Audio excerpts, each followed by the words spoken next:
Welcome to Air Force One. Can I play with madness?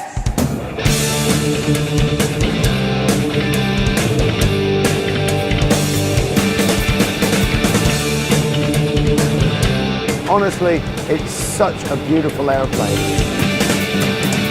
Give me the sense to wonder if I'm free. This machine enables us to do a European itinerary on an intercontinental basis. So, it's our time machine. It's our magic carpet.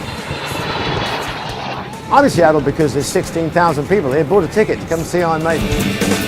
Don't need no key to unlock this door. We're going to be having a chat with a lot of Boeing employees about anything you want, really. Probably aeroplanes and maybe a bit of rock and roll. The puppet stared at his crystal ball. The album cover effectively is the tail with Eddie on it. Book of Souls, the album. We've got little Eddie decals and there's various bits and bobs going through the cabin as well. We've got all of our destinations. There's a little bit of a flying billboard going on here as well. It's a great machine. This is the way to cause a fuss when you arrive. Can I